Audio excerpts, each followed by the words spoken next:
So we're on the last two, both short sections. First one, regulation of body temperature. Proper temperature regulation is important to metabolism.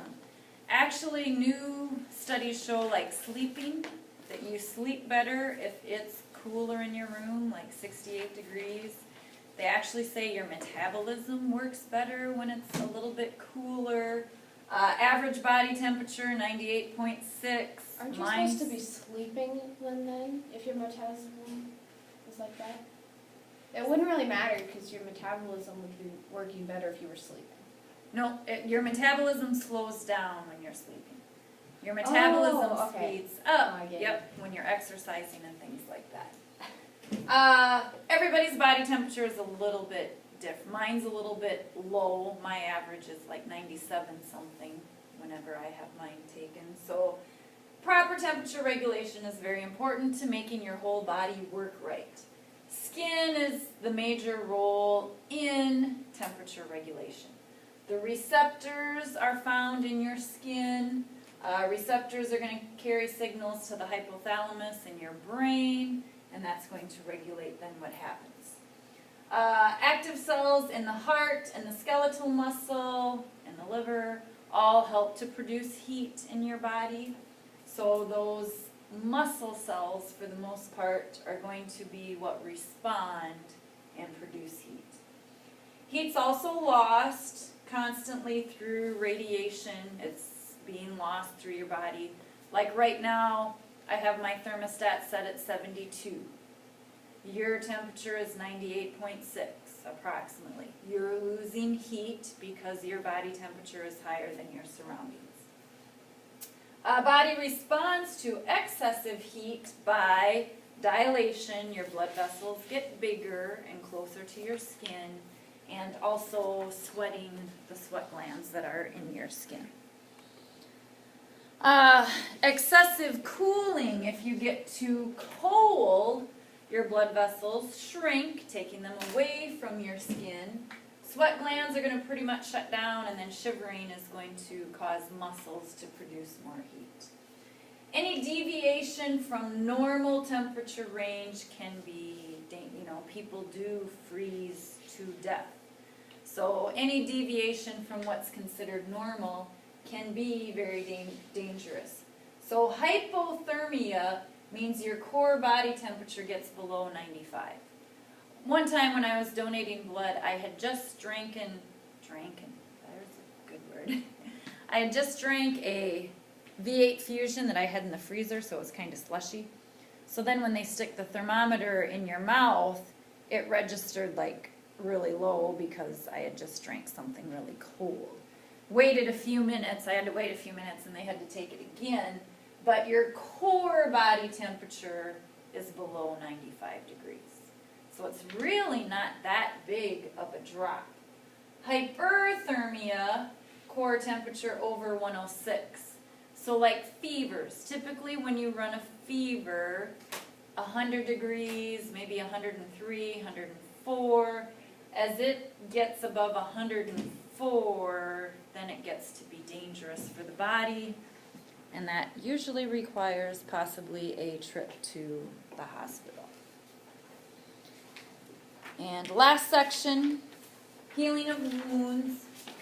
Inflammation. You sprain your ankle swells up. Inflammation is a good thing in the healing process. The blood vessels are going to dilate, which causes things to move in and out better, which makes them more permeable. So then the tissues will become red and swollen, but that's because that's how your body's trying to heal itself. So inflammation is a sign of healing. You sprain your ankle, it swells up, the blood vessels have expanded, and other blood cells are going to go to that area. Superficial cuts, so anything that you have on your skin, a superficial cut, are filled in by reproducing epithelial cells are going to reproduce and fill that in. So a cut should heal from the inside out for proper healing. It's going to heal starting at that bottom basal layer. Deeper injury with broken blood vessels, so a deeper cut, not so much superficial, involves actual clotting of the blood. So the blood clot and dried tissues are going to form a scab. That's kind of the first part. What happens when you cut your skin? Your platelets actually start to pile up and stick together. And when they start to stick together, they clot that blood vessel to prevent excessive bleeding. So that blood clot is basically like a pile of platelets that have formed. And then the dried tissue form a scab. Fibroblasts, so building fibers. Fibroblasts migrate, come into the area. They are going to secrete collagen, which is a binding factor or binding fiber. Collagen is going to bind the edges of the wound together. So it's almost like this collagen forms a glue that's going to start to pull things back together where the tear is at. Phagocytotic cells, basically cell-eating cells, are going to come in and get rid of the cells that have died, dried up tissue, dried up blood, and things like that. Damaged tissue then is slowly replaced. Your scab will fall off, or you'll pick it off, and then new fresh skin has developed underneath and is going to push up to the top. If you have an extremely deep wound, there's going to be more collagen fibers produced, and then you might actually have so much collagen produced that it'll leave the scar on top of the skin. So if you have a scar, it is made up of those collagen fibers.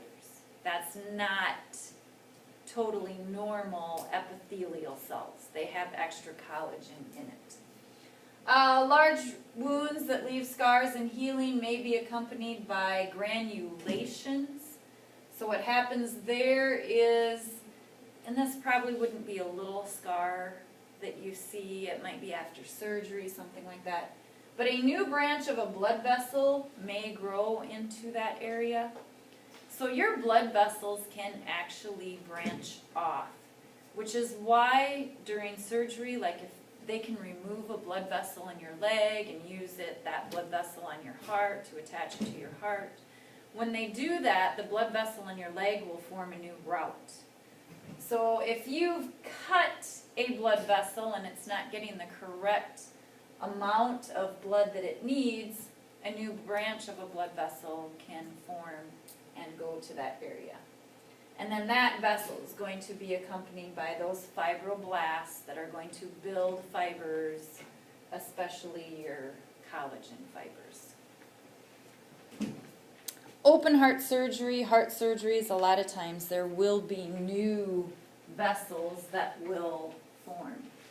So here I'm looking at a wound. I've stabbed myself, cut myself. I have a wound that goes through the epidermis down into the dermis, actually quite far. So here, white blood cells help to fight infections. So first thing that's going to happen, this is probably going to inflame. These blood vessels that surround it are going to enlarge. White blood cells are going to come and show up to help fight infection. That's going to be the first thing that happens. As these white blood cells come, also these little fibroblasts are going to come in to start to build those collagen fibers, to start binding things and basically kind of sewing the wound back together. The macrophages are what are going to clean up and get rid of dead cells, excess tissue, and things like that. So as that continues to work, notice how the wound is getting put back together.